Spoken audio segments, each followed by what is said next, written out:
एक ड्रामा पेश कर रहे हैं जो कि तुम्हारी किताब का है, इंसाफ। तो ये ड्रामा हम आपके सामने स्टेज पे पेश कर रहे हैं। स्टार्ट। स्कूल में कई तलबा मिलजुल कर रहते हैं, लेकिन उनमें कभी ना कभी किसी बात पर अनबन हो ही जाती है। तब उसे सुलझाने के लिए किसके पास जाते हैं? उस्ताद के पास। अगर यही झगड़ा स्कूल से बाहर दो लोगों में हो जाए तो इंसाफ के लिए वो कहाँ जाएंगे? खलीलुर रहमान कमर ने अपने ड्रामे इंसाफ में पुराने जमाने के बादशाह के इंसाफ का वाकया बयान किया है। तो चलिए हम देखते हैं ड्रामा इंसाफ। बादशाह का दरबार, तख्त पर बादशाह सलामत विराजमान है। उनके नजदीक वजीर आजम और चंद दरबारी हाथ बांधे खड़े हैं। दरवाजे पर पहरेदार नजरें संभाले हुए मुस्तैदी से पहरा दे रहे हैं। अचानक धम धम की आवाज सुनाई देती है। पे चोट क्यों लग रही है? आलमपना, शायद कोई फरियादी आया है। हाजिर किया जाए। इसी वक्त दरबार आम में उसकी शिकायत सुनेंगे। जो आलमपना, फरियादी को हाजिर किया जाए। फरियादी हाजिर हो। फरियादी, तुम अपनी परेशानी बयान करो। तुम्हारे साथ पूरा इंसाफ किया जाएगा। हुजूर, मैं एक गरीब आदमी हूँ। पाई जोड़कर मैंने एक भैंस खरीदी थी। मेरे पड़ोस में एक अमीर आदमी रहता है जिसके पास तो कई भैंसे हैं। कल उसने मेरी भैंस चुरा ली और मेरे घर में एक मरियल सी भैंस बांध दी। क्या तुमने उसकी शिकायत की थी?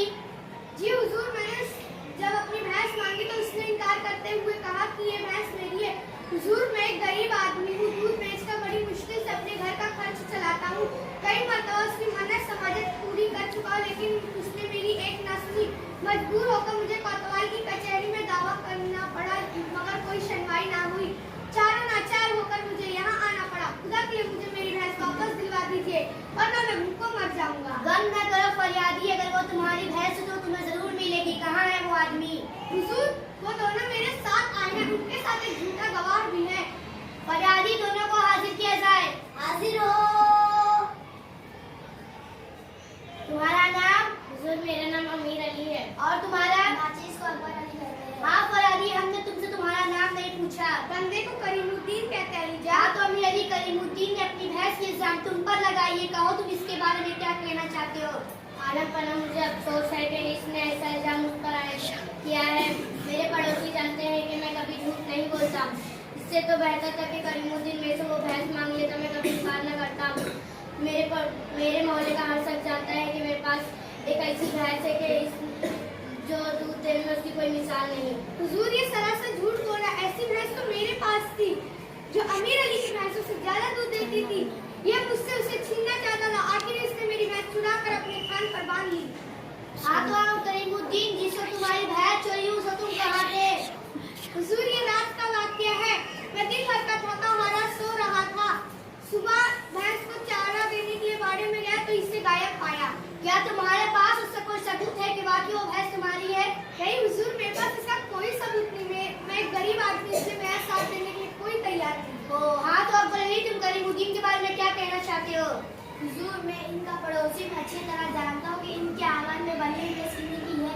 ये कैसे हो सकता है कि अमीर आदमी की भैंस कम दूध दे, गरीब आदमी जिसके पास चारे के पैसे भी मुश्किल से जमा होते हैं, मन गढ़ंत की कहानियां बनाकर दूसरों का हक छीनना करीमुद्दीन की पुरानी आदत है। तुम्हें कैसे मालूम कि करीमुद्दीन मन गढ़ंत कहानियां बनाकर दूसरों का हक छीनता है? हुजूर, एक माकबल उसने मेरी बकरी पर भी कब्जा करने की नाकाम कोशिश की थी।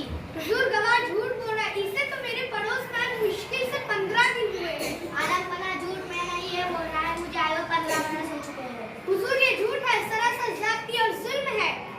मामला काफी पेचीदा है। इसका हल ढूंढने के लिए मुझे कुछ वक्त दरकार है।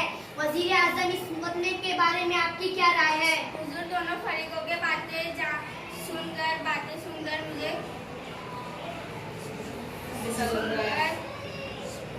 करीमुद्दीन पर शुभ हो रहा है। वो कैसे? जैसे करीमुद्दीन ने कहा उसका साथ देने के लिए कोई तैयार नहीं है। मेरी शुभ की बुनियादी है कि इससे पूछा जाए ऐसा क्यों है। हुजूर, मैं एक गरीब आदमी हूँ, इसलिए मेरा साथ देने के लिए कोई तैयार नहीं। गांव के अक्सर लोग अमीर अली के तरफदार हैं क्योंकि वो एक अमीर आदमी है। सब उसके खिलाफ गवाही देने से कतराते हैं। अच्छा करीमुद्दीन, तुम थोड़ी देर के लिए बाहर जाओ। जो हुक्म सरकार। हाँ, तो तुम कह रहे थे कि मैंने ये भैंस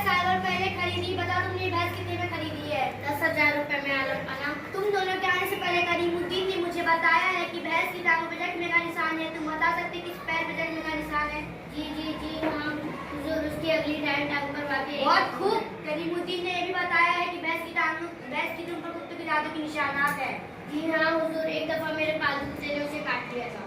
फरियादी करीमुद्दीन को हाजिर किया जाए। करीमुद्दीन हाजिर हो।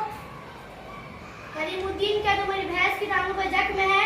नहीं आलम खाना, मैं उसकी बहुत हिफाजत करता हूँ। क्या तुम्हारी भैंस की दुम पर कुत्तों के दांतों के निशानात है? नहीं हुजूर, उसकी दुम पर कोई निशान नहीं। आखिर हमने मुजरिम को पा लिया। अमीर अली, तुम्हारा झूठ खुल गया। भैंस की टांगों पे कुत्तों की दुम के निशानात एक मन घड़त बात थी। तुम्हारा सच खुलवाने के लिए हमें ये इख्तियार करना पड़ा। बड़ी शर्म की बात है, इतने खुशहाल आदमी को ने बात तुम्हें गरीब आदमी पर जुल्म किया है। हमारा हुक्म है कि तुम्हारे झूठे गवाही के साथ तुम्हें कैद खाने में डाल दिया जाए और करीमुद्दीन के इसके भैंस के अलावा सारी खजाने से कुछ रख में दी जाए। शुक्रिया हुजूर।